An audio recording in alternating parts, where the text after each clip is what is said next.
on päris hea meel, et selle 1,5 aasta jooksul on toimunud ka muutus organisatsioonis minu jaoks.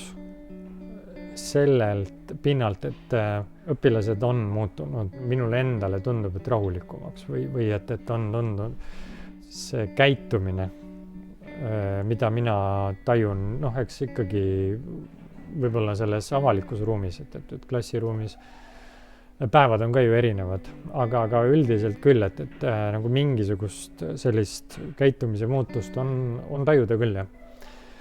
Õpetajad, ma tean, päris mitmed on võtnud ka need vaikuseminutite harjutused kasutusele. Ja samamoodi õpetajatelt on tulnud need, kes kasutavad, neilt on tulnud tõesti head tagasisidet. Et kõige rohkem kasutatakse tunni alustamise puhul, et saada lihtsalt korra see vahetunni möll ja melu maha maandatud. Ja siis eks siis see häälestuse protsess nagu see läheb hõlpsamalt, kui neid harjutusi kasutada. No vaikuseminutite programmi puhul ta läheb üle, sest nad saavad aru, et tegemist on teaduspõhise lähenemisega. Ja mis inimesi ärritab tavaliselt on ikka see, et nende aega hakatakse raiskama.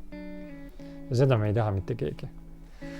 Ja see peab olema neile päriselt kasulik. Selles mõttes, et vaikuseminutite programmi osas on küll see kasulikkuse tegur tuleb, ta tuleb nagu aeglasemalt esile.